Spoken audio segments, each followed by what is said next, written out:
Okay, we're going to start.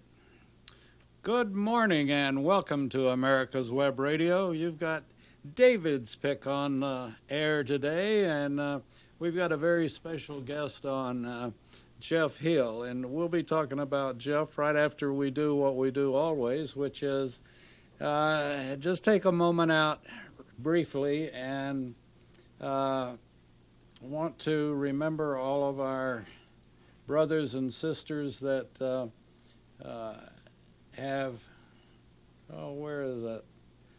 What I'm looking for. I can't find what I'm looking for. The little bit of music in the background, and I can't find it right at the moment. Where did you go? Anyway, we're going to take just a minute out and think about our brothers and sisters and we call it Veterans Praying for Veterans. And if you know a veteran that needs prayer, or you are a veteran and need prayer, then we'll take this moment and do exactly that. And want everybody to know that we're thinking about you. And we'll start with Jeff in just a couple of minutes. So we'll be back right after this.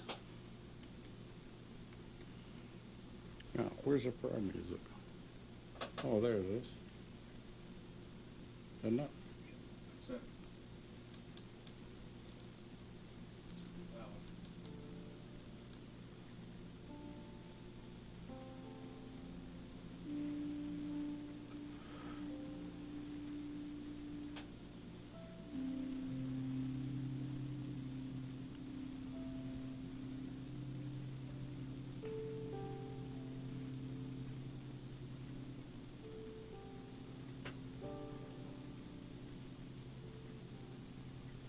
You still got it on solo.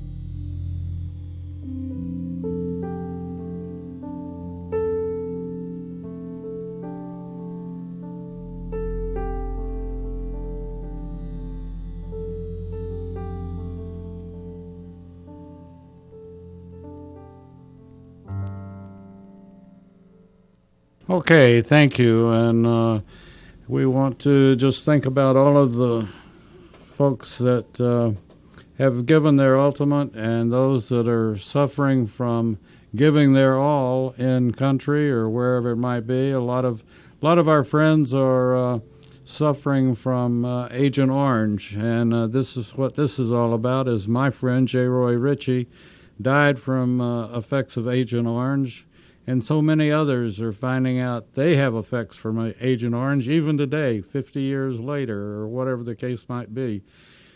So, with that being said, we also do something that I always liked, and it always got me that last half mile, and that's a cadence call. So we'll play one or get one started and then go into Jeff. Mama rolled over, this is what she said. Mama rolled over, this is what she said. Give me some. Give me some. Give me some. Give me some. PT. PT. PT. PT. Good for you. Good for you. Good for me. Good for me. Good. Good.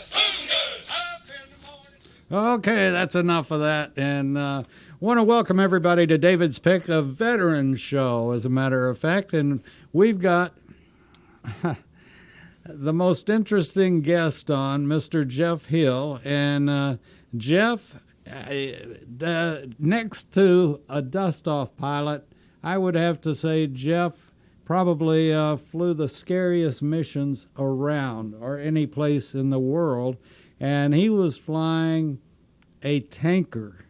And we're going to get into it and talk to Jeff about flying a tanker. And that's like flying around with a match in your hand and holding it next to 1,000 pounds of dynamite, I think, or something. But anyway, welcome to America's Web Radio, Jeff. Well, thank you very much. It's an honor to be asked. Thank you. Well, we have a mutual friend, and I like to plug him all the time, and that's Colonel retired Rick White, that is the director of the Georgia Military Veterans Hall of Fame. And if you're ever in Atlanta or you live in Atlanta and you haven't been to the Hall of Fame, you gotta go. And it'll be quite an experience and quite an awakening for everybody that goes to it. So, with that being said, I was not kidding at all about. I know that in your tanker business, refueling other planes, that you all talk in the terms of pounds, but I believe that's correct. But I'm just wondering how many, when you had a full tank, how many gallons was that? Well, we at the KC-135A, which is the original, KC-135, the derivative of the Boeing 707, we could carry about 33,000 gallons of jet fuel, and if you extend that out at 6.5 pounds a gallon, is almost 200,000 pounds of fuel. Gee, did the 135 ever have trouble lifting off with that kind of weight? Well, yeah. For example, in most of our missions in Southeast Asia, because of the temperature, obviously, and the rain that came down on a constant basis, it seemed, we had to be careful not to fill up the airplanes to the full, 33,000 gallons, because even though the runway was crowned and it would allow the water to run off to the sides, we had to limit our weight because the KC-135 didn't have enough rudder authority to counteract loss of an engine. Wow. So you could get into a situation where the runway was very wet. Could be hydroplaning or not, and if you lost that outboard engine, you might have a problem depending on where the wind was on which side of the airplane. You might have a enough problem? authority to keep the airplane straight. Let me ask too, was this an extended runway or was it just a regular? Well, we had to, I can't remember all the details, but you had to have at least 10,000 feet of runway to get off with a decent load of fuel. Wow. And how many knots? I believe where we spent most of our time, and I don't think this is any secret, was at Utapao, Thailand, south of Bangkok on the Gulf of Siam. And I believe, if my memory's correct, it was about a 12,000-foot runway. And you never wanted to see the end of it except in your rearview mirror, correct? Exactly. Exactly. Otherwise, you become a supersonic tricycle and end up in the Gulf of Siam. So you had to be very careful with the takeoff and all the calculations in order to be safe. I guess this was just the opposite of my flying experience, was that I love taking off. And if I ever, when I would land, it was always, okay, well, this is a controlled crash, and I guess you're just the opposite. You'd rather land than take off. Well, the takeoff obviously is the most dangerous part of the flight, so you're absolutely right. Because that's when you're the heaviest. When did the tanker really join the Air Force as a refilling platform for our fighter jets and for many other planes, really? As I got into the KC-135 right after they were phasing out the KC-97s, the old prop-driven tankers, and it was about the early to mid-'60s that they introduced the tanker. Wow. And KC-135 is what I meant, excuse me. What kind of crew did you have? Well, we had two pilots, a pilot and a co-pilot, a navigator and a boom operator. The pilots and the navigator were officers, and the boomer was usually a fairly level-headed E7, maybe E6, E7, E8, and essentially the boomer was responsible for anything behind the cockpit. In other words, the loading of the aircraft, and he did all the calculations as to make sure we had the proper balance and so on and so forth. So he was kind of like the combination crew chief, boom operator, calculator of the weight and all that kind of stuff. Wow. It A was lot of fairly responsibility. mature. A lot of responsibility for an NCO, huh? Well, yeah, it was crucial. He made one miscalculation on the weight and balance, and it could really put you in a bind. Okay, now That's for sure. as I've seen, in just pictures, I'm too chicken to go up in one anyway, nor have I been invited. But as I've seen the boomer, as you call them, literally was in an open back end. Is that correct? No, it wasn't open. It was a compartment at the very tail end of the airplane where he laid on his stomach, and in front of him was just a replica of a pilot stick, and he's the guy. And then there was several windows that he could look down at about a 45-degree angle and see the receiver hook up to the boom, and he could fly the boom left, right, up, down, and then also extend and retract the boom to make it longer or shorter. And there was a series of lights along the bottom of the tanker that gave light signals to the receiver in case we were using techniques that wouldn't allow any conversation over the radio. The lights would give direction to the receiver, a B-52 or an F-4 or whatever, as to forward, backwards, up, or down. So was this the light? Was it basically like the airport red and green, or? I don't remember. I can't remember. Probably red and green, white. Who knows? I just don't remember. Sorry about that. No. So, what was? I'm still flabbergasted by you all being able to do it. Who did you all refuel at all over populated areas, or did you always try to refuel in unpopulated areas? No, it was. We were high enough that we could, maybe even glide, God forbid, out of harm's way. But I don't think there was much concern about that. We refueled wherever we had to. Okay, let me ask. You brought up a good word. What was the biggest concern in refueling? Biggest concern, as far as I was concerned, is missing the receivers, not being able to hook up with them visually, and the biggest concern also was refueling in IFR conditions. In other words, instrument flight rules. Yeah. And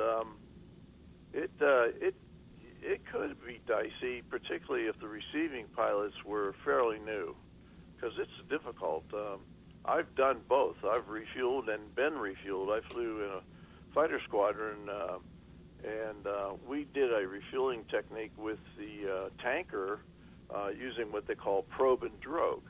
And that's another system whereby there's a hose with a conical basket on the end, and the receiver has a probe where he flies his probe into that basket in order to get fuel. That's called the probe and drogue. And most of the refueling was what they call boom refueling, whereby the boom operator and the receiving pilot would coordinate their efforts in order to get the boom into the receptacle. The receptacle was probably 3 or 4 inches in diameter. Wow, that's not big. That's incredible. Well, the probe and drogue, which was the oldest refueling systems, that could be problematic, especially in turbulence, because that basket's moving all over the place, and the tendency is to chase it. And once you start to chase it, you can get in some uncontrolled movements of the receiver. So it'll test your patience. That's for sure. Okay, we're going to take a quick break, and we'll be back with Jeff Hill right after this. Ladies and gentlemen, boys and girls of all ages, join me, Roger B., every Tuesday at 1400 hours right here on America's Web Radio for the Locked and Loaded Show. We will talk about guns, weapons, ammo, gun accessories, prepping, and so much more. Jeff, are we doing okay? Yes, sir. How are you? Oh, I'm great. I love this. This is fascinating. Well, you're anytime. I'll be back to you in just a second. Sure. Thank you. This is America's Web Radio.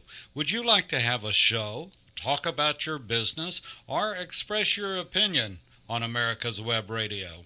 Just email gm@americaswebradio.com and we'll get back to you. Thank you.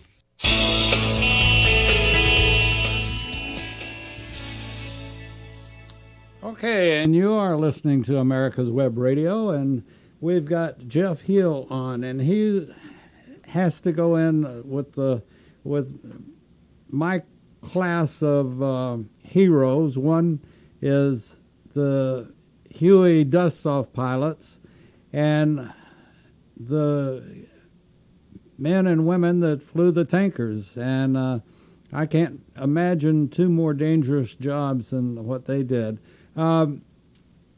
Jeff, when you were flying the tanker, okay, you were saying when they hook up, and what were the reasons that you couldn't have radio reception between the two? Oh, I didn't mean to imply that. Some missions, very few, would require radio silence, depending on what the strategy was. But for the most part, there was radio communication because that really eased some of the stress. Sure. I'm sure the boomer had radio contact with the 105s or whatever were being yes, refueled. Yes. And I would assume that would. Did you have a situation? Oh, I was going to ask, what effect did the draft have on it? As far as obviously you're a hell of a lot bigger than an F-105, and so they're in your draft. What did that have a lot of play with it? Yeah, it did. The boom operator would be the guy to ask more about that because the pilots up front wouldn't have any way to visualize what the reaction was. But certainly the turbulence off the wings and the engines had an effect, and there was a slot in there where you could get comfortable in fairly smooth air at the end of the boom. Once the refueling jet is in the boom, now is that a basically locked position, or does that pilot have to continue to fly? Yeah, that's basically all those. The boom and as I recall, the boom and the receptacle were made of case-hardened steel, and it allowed the boomer and the receiving pilot to disconnect if they had to. And one of the ways they could disconnect would be for the receiver just to pull his throttle back and slow down, and it just essentially pulled the airplane back and and the boom would come out of the receptacle. Another way would be for the tanker pilot to accelerate, and it would overpower the mechanism and pull the boom out of the receiving airplane. That's two ways. The third way was, I believe, either the receiving pilot and the boomer had what they call emergency disconnect buttons, which if the button was pushed, then the boom would retract automatically. So basically, the boom would be semi-locked into position until there was what they call a pressure disconnect, which would be the deceleration of the receiver or acceleration of the tanker. So there were like 3 or 4 different ways that things could be disconnected. You know, there's one beautiful thing about this show that I love every time I do it, and that is I learn more and more. A ground pounder has no idea what's going on 6,000, 20,000 feet above him, you know? And That's right. I just I'm learning something every time you say something, and I'm fascinated by it. So when the fueling is finished, does the boomer bring the boom back into the plane?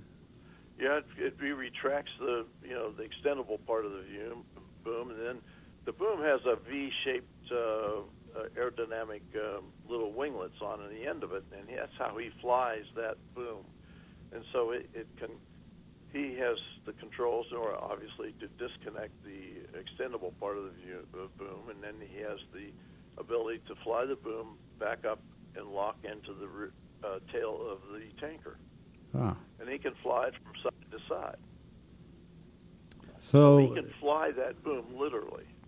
So does that affect the plane itself in any way? Not really. Okay.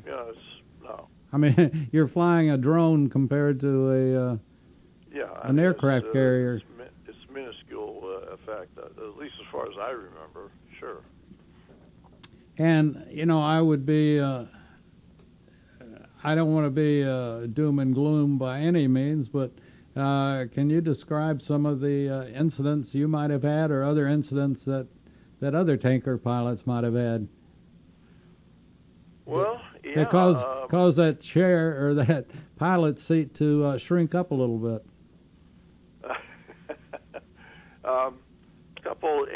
There's one mission we had which was flown on January 2nd, 1967, and it was called Operation Bolo, B-O-L-O, Beyond the Lookout. And by the luck of the draw, I guess, we were the lead tanker on that mission.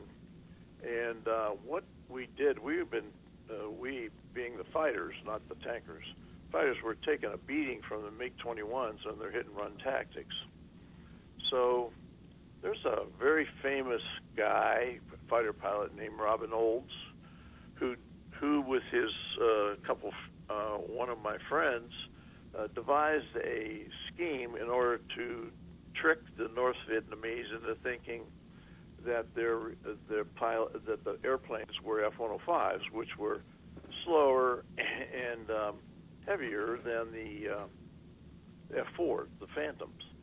So what they did is, if you have any, most people know what a transponder is. It's a signal that signals whatever you want to signal to somebody else who's trying to follow you. So there's transponders that are generic to each type of airplane. So what the scheme was to take the transponders out of the F-105 and replace the F-4 transponders. So now the North Vietnamese, when they would paint the ingress of these fighters from us into North Vietnam, would think that they were F-105s. Well, in their mind, the F-105s were kind of like almost sitting ducks because they were laden so heavy with bombs as they usually were. So with this strategy in mind, there were the first part, we were at the point of the spear, so to speak, and we had 4 F-4s on our wing, and we had 2 other tankers behind us stacked at 1,000-foot separation with a mile-to-mile, nose-to-nose. So we had 3 tankers and 12 fighters.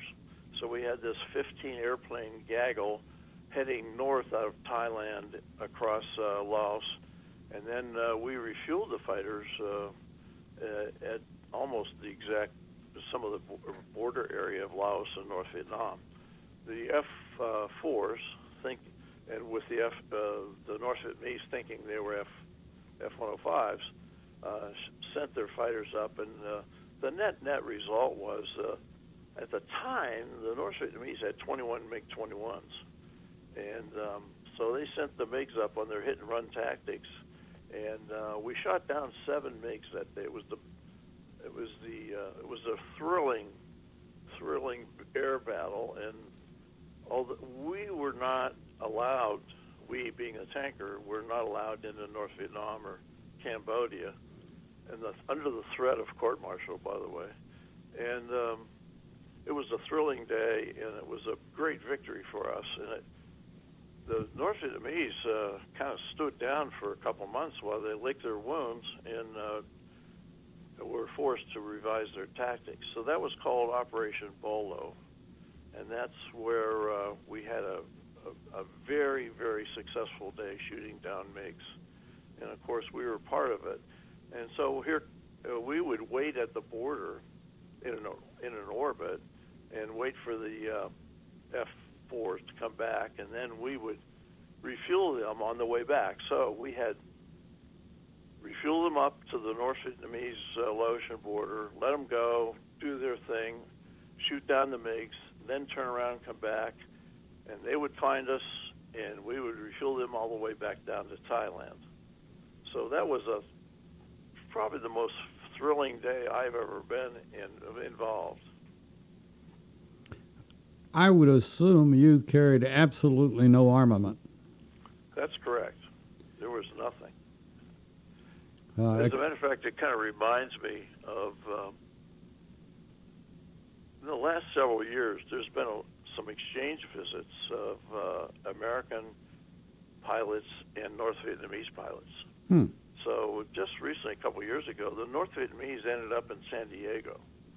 And one of their fighter pilots is, as I am told, is now the head of the president or the CEO of the biggest airline in Vietnam. Huh. And so several years ago, we, not me, but my friends, they went to Hanoi and talked to the North Vietnamese and went through the prison and so on and so forth. So when one of my good friends was going to Hanoi to visit with his former adversaries, I said, ask them why they didn't come after the tankers. So he came back from North Vietnam here, this was 3 or 4 years ago, and said, the answer was, we couldn't get through your fighter cover and we didn't have enough gas. So that was interesting. It made a lot of sense. Sure. Because they'd have to cross swords with our fighter cover in order to get to the tankers. Because the tankers were, and you brought it up, we're sitting ducks. Yeah. Let me ask this, to your knowledge, does any other country have tankers like we do? Oh, sure. Yes. Okay. Great Britain. Oh, gosh. That's a good question. But I know there are probably 10 or 20 countries that have tankers. Israel. How about Russia, do you know? Well, they have their own version. Yes, sir. Okay. So we're not exclusive in that area, which brings me to another point. When you were going through flight school, did the government do like it generally does and says you will, or did you say I choose? A little bit of both. It was towards the end of pilot training. Of course, everything was based on your rank in the class, not your rank as a lieutenant or captain or anything like that. It was your rank in terms of the academics and the flying grades and the physical education.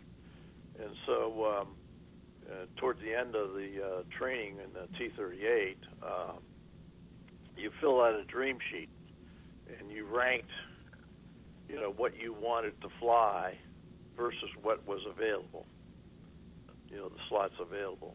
Mm-hmm. And then that's how that was done. So and I graduated about right in the middle of my class at pilot training and ended up with the tanker. So, and I want to make sure everybody is aware that you are an Air Force Academy graduate, and that obviously had no pull unless you wanted to be a tanker. Well, that didn't make any difference. It all boiled down to what was available versus what you wanted. Yeah. And interestingly, I'll bring up a point, was there was really an interesting group of people. It was not only did we have American second lieutenants, but we had in our class 6 German pilots or students. I believe 3 of them were Luftwaffe sergeants because the Germans have their enlisted guys flying also. Jeff, on that note, we need to take another break right quick, and Okay. we'll be back with Jeff Hill right after this. Hi, I'm Dr. Mike Karuchak. Join me and my co-host, Dr. Hal Scherz, as we talk about the topics that doctors talk about amongst themselves, such as Medicare, Obamacare, alternative forms of care, and health information technology. Join us every Thursday morning, 8 to 9 a.m. And we had a very interesting Doctor's Lounge today on a very, very hot topic. So it will be posted in the archives later today, and I suggest that you go to it. It's a political hot potato. So I think you'll find it was Dr. Hal Shears, who is a pediatric urologist, and it was a fascinating 1 hour on the Doctor's Lounge. We'll be back with Jeff Hill right after this. If you live to serve and want to make an even bigger difference, consider joining the U.S. Army. With training in fields like medical care, linguistics, and engineering, an Army career can amplify your efforts with humanitarian opportunities all over the world. Plus, you'll receive competitive pay and incredible benefits, so you'll be taken care of, too. Learn more at GoArmy.com. You're listening to America's Web Radio on the AmericasBroadcastNetwork.com. Thank you for listening.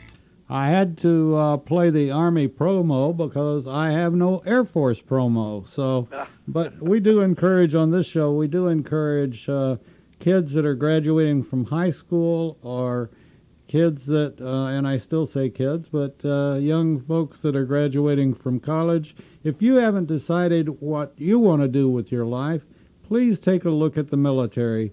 It is, 1, fascinating. 2, it has every opportunity in the world for you, from flying like Jeff to being a truck driver to underwater research. I mean, just the positions are unlimited and the opportunities are unlimited.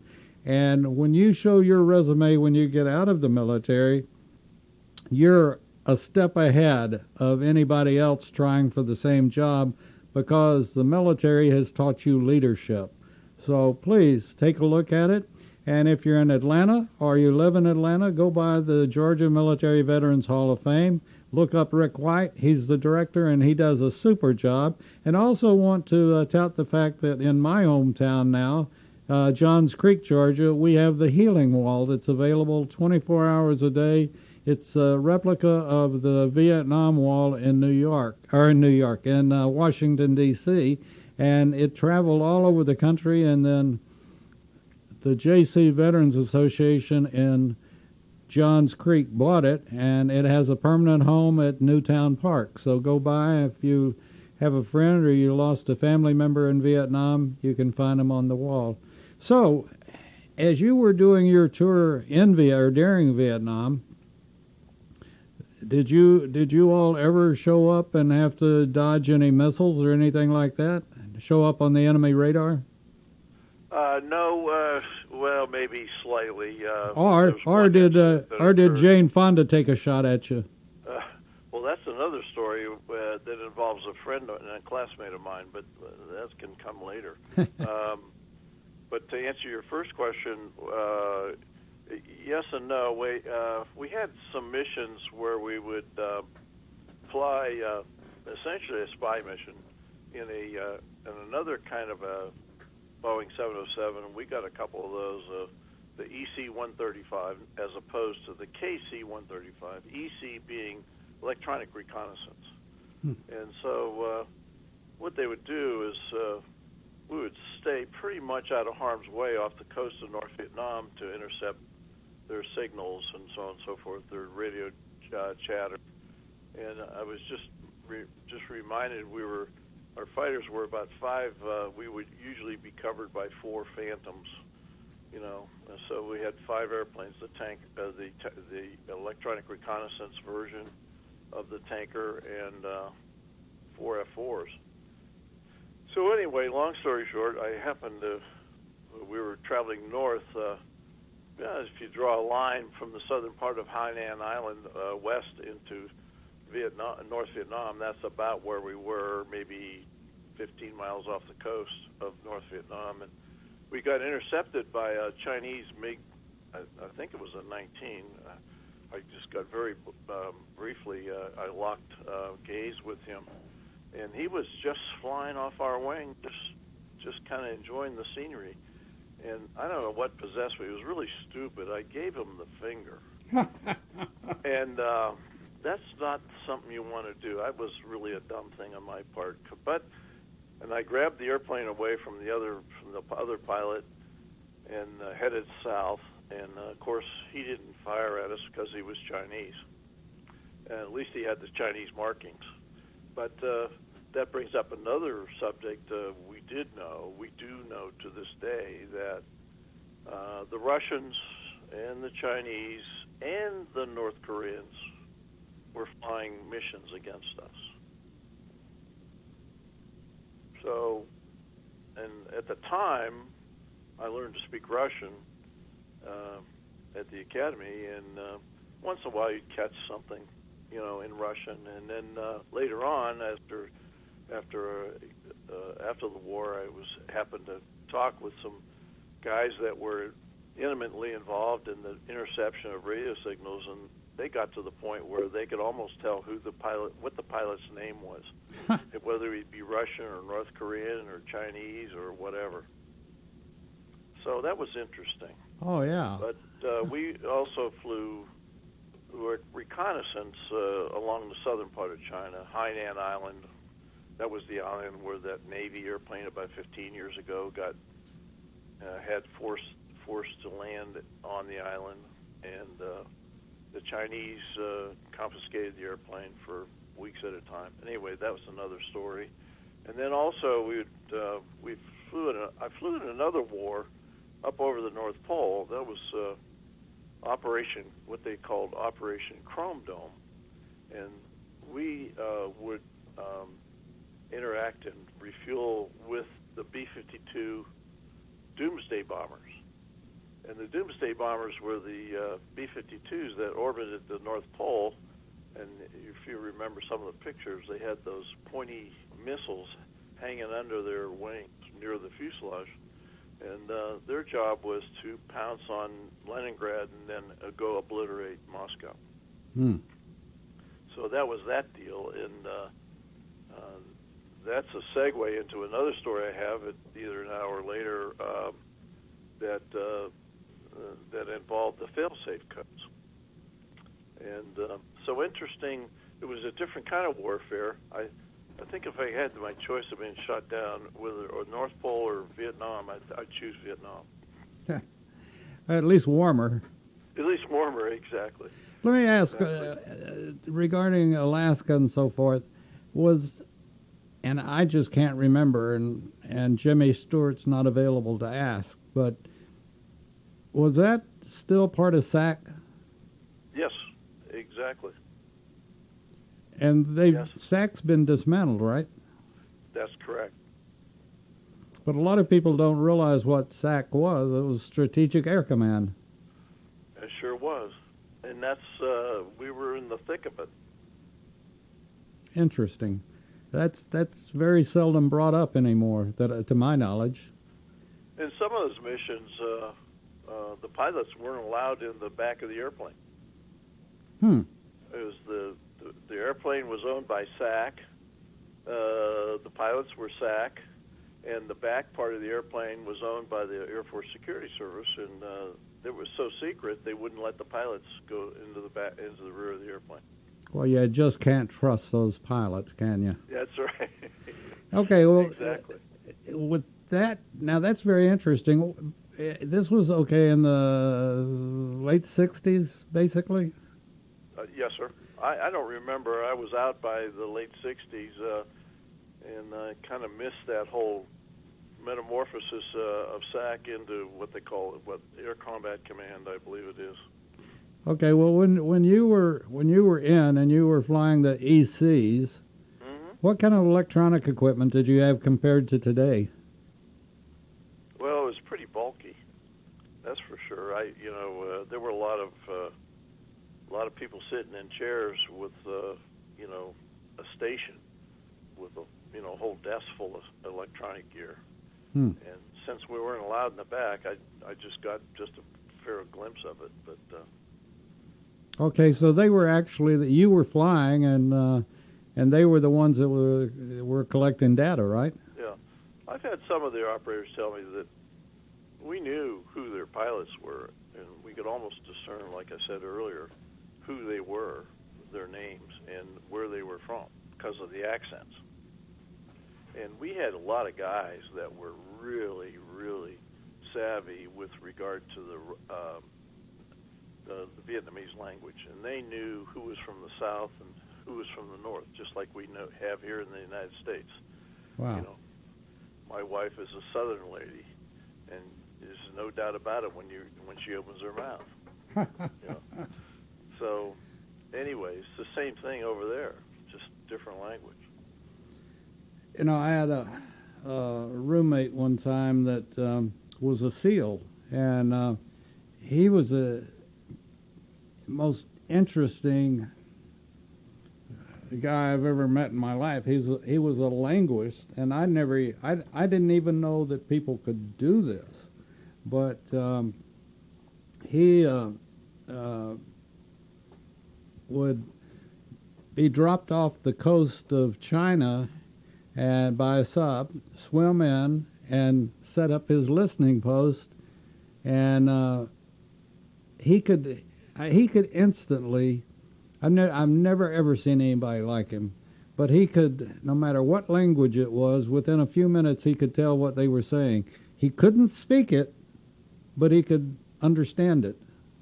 And I saw him, he demonstrated it to me one time. He didn't speak Spanish, but we went to a restaurant, and within a few minutes he could tell what the other table was talking about. And, Boy, he was just wired the right way, I guess. Boy, that's amazing. Oh yeah, it was just incredible. And then come back and be picked up and go back in and make his report, after he had done his thing. But, there's so many things that Vietnam brought out. I guess that's a decent way to say it. And that, we'll probably never ever know about some of the things that happened in Vietnam. Oh, of course. Well, I can tell you one story. Remember, I told you how we got airplanes from the United States to South Vietnam and Thailand was what they call the Pony Express. Right. And what we would do is take 3 tankers, and we start out from the Farallon Islands, which are the islands off the coast of California, San Francisco, and we'd meet 12 fighters coming from a base in somewhere in California usually. And we'd have 4 fighters per tanker. So we have this they like 15 airplanes. So we had the 3 tankers, 12 fighters on our way to Honolulu, which is about a 6-hour and 15-minute flight from the Farallons. And land there, stay overnight, refuel. Then the next day we'd take off out of Honolulu and go to Guam, which is about an 8-hour flight. Well, in order to make it with the reserves you had to have, the 3rd tanker, about halfway across, would offload most of his fuel that he had left and land, I think it was at Midway, and refuel and go back to Hawaii. Now we've got 2 tankers and 12 fighters, so each tanker has 6 fighters. So it's responsible for refueling 6 fighters on into Guam. And then once at Guam, overnight, and then the 2 tankers and the 12 fighters would go on their way to the Clark in the Philippines, Clark Air Force Base, and we would refuel them as we approached Clark, and we would land in the Philippines, and the fighters would continue on to South Vietnam. And we used to call that the Pony Express. I can understand why. You gave them a little water to drink before they got to the next station, huh?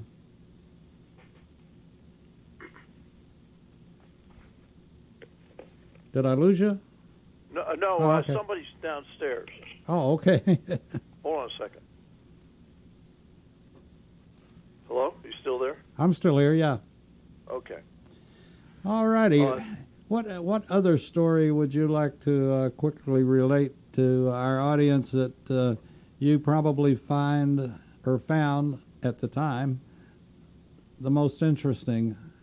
And wait a second. Wait a second. There's two things that I always ask veterans.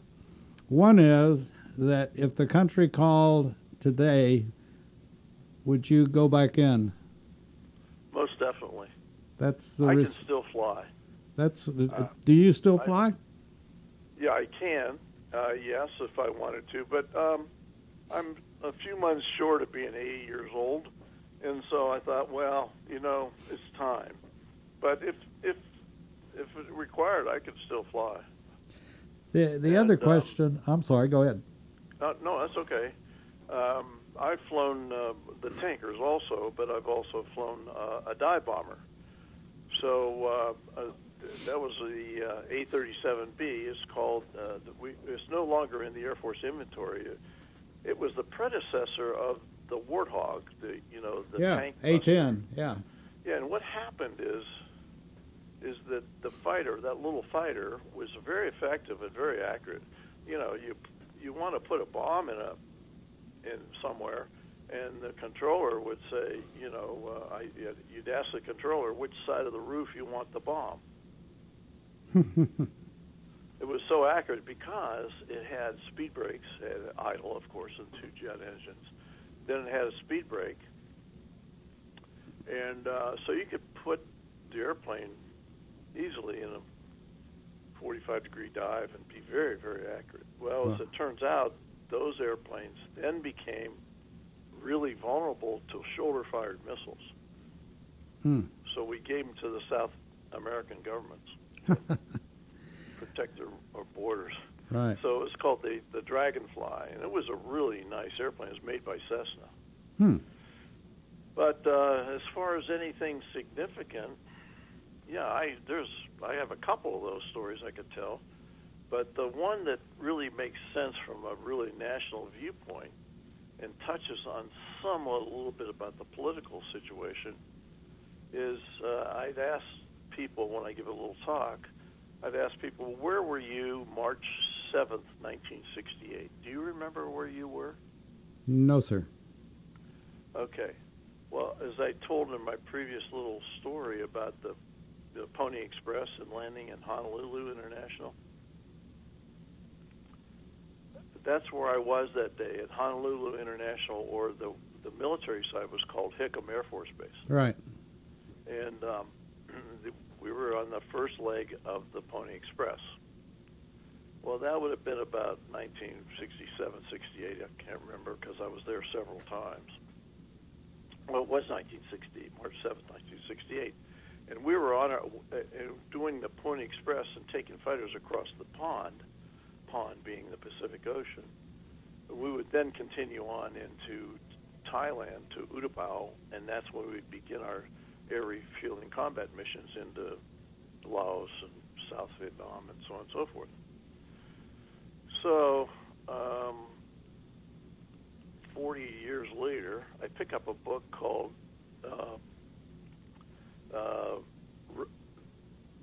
it's called The Rogue. Red Star Rogue is the name of the book. It's out of print. You can get it on your reader. And it's the story of the attempt by the Russians to launch a nuclear weapon at Honolulu on March 7th, 1968. And this is why I am just terrified, because a rogue launch, you never know. And this is what I'm sure our government is really concerned about.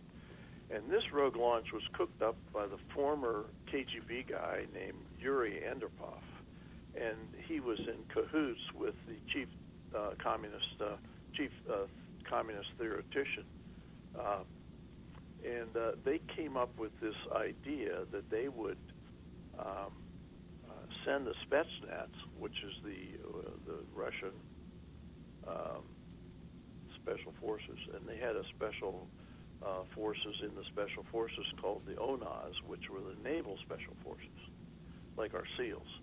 They were trained in submarine warfare, and so they boarded the K-129, which was a Soviet submarine. I think it was near Vladivostok, and told the captain he had to go on this secret mission post haste.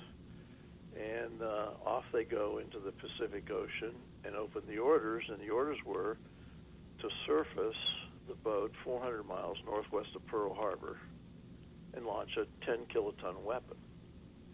Well, the normal cruise box for the Soviet submarines were 800 miles northwest of Pearl. Prior to leaving their docking space in Russia, the Russians serviced the K-129, which was a Type 2 submarine. That meant that it could launch a nuke weapon submerged. In the friendlier days between the Chinese and the Russians gave the Chinese two what they call Type 1 submarines, which meant that they had to surface in order to launch their missile. So here they go, 400 miles northwest of Pearl. They surfaced the boat, and obviously the strategy was to make the United States think that it was a Chinese boat. They wanted to foment a war between the United States and China. So what happened is the Spetsnaz locked the captain and his crew in the forward and aft compartments of the submarine, surfaced the boat, and pushed the buttons to launch the nuke weapon at Honolulu. And it failed. And it failed because they didn't know anything about the fail-safe codes. Well, to take a little step backwards, the United States, you remember, I'm sure, it was the time of mutually assured destruction. Mm-hmm. So it really didn't make any difference who launched first, Russia or the United States, in a nuclear war. So the United States geeks, in other words, the guys that did the hardware and the software for the system to launch missiles, and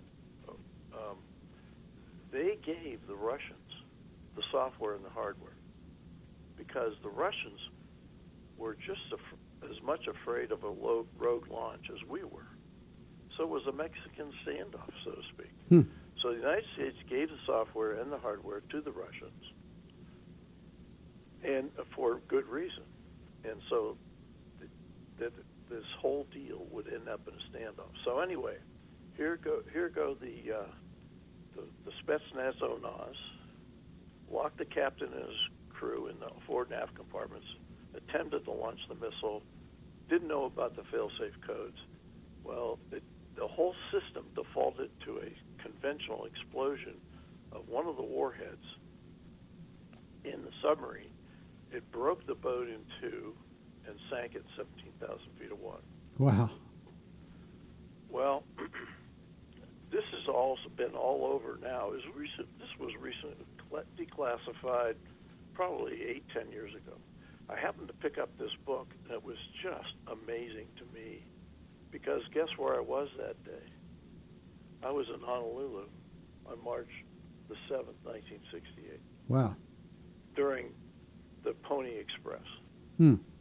So I always consider it when I meet somebody who's savvy with computers, I'll say, if you're a geek, we love you, because the geek saved my life.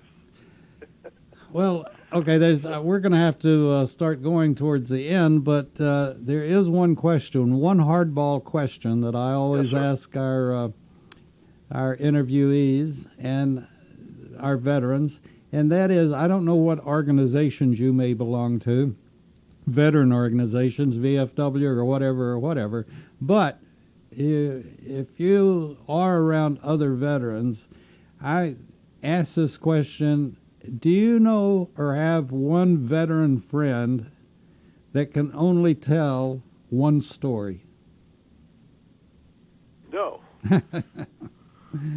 Once you get them wound up, they keep on going. Exactly. You got it. Exactly. But, and that's the fun part. And I always say, too, that if you're a veteran and you've got kids or grandkids and it doesn't matter which time you served, but get those kids or the grandkids up in your lap and talk to them about your service and why you served, because now the veteran is the history book. Our history books are deplorable, and they're not telling the full stories. And just like you did, Jeff, you told the rest of the story on many occasions during this hour. And as I said earlier, I always learn something every time we have a veteran on, and from a different perspective. And I'm glad to say I was, and I'm also very proud of my son that's a major in the Air Force. But a veteran gets with 4 or 5 other veterans, and it's like a needling circle for women or something. They just keep on talking, and the one-upsmanship becomes so funny that you can't help but laugh as they are telling their stories. And Jeff, it's been a delight to have you on. Will you come back and tell more tanker stories? Certainly. Good. We will both report to Colonel White, I'm sure, at some point during the day. And I want to again remind everybody, if you haven't done it, you live in Atlanta or you're coming to Atlanta, go to the Georgia Military Veterans Hall of Fame. It is a wonderful tour that you take by yourself, go through, look at the pictures, read the stories, and take your kids or grandkids with you and explain what a real hero is all about. And that's what you'll find at the Georgia Military Veterans Hall of Fame. It is outstanding. Colonel Rick White, retired, does a absolutely fantastic job, and we want to applaud him. Paul Ingram, that started it, is a chaplain, and he's the one that really got the ball to rolling. But all of them, everybody down there, does an outstanding job, and we have to keep our veterans in mind and keep applauding them for what they have done and what they will do. And we certainly applaud all of our military veterans. We have present military and future military that we applaud. So with that being said, we're going to get out of here. Again, Jeff, thank you so much for being on America's Web Radio and David's Pick today. Well, thank you very much for inviting me. It was a pleasure. Thank you, sir. Yep. Bye-bye. Bye. You're listening to America's Web Radio on the AmericasBroadcastNetwork.com. Thank you for listening. The Docs for Patient Care Foundation is your way to join the fight and become a member of an organization created by doctors for patients dedicated to fighting for your health care.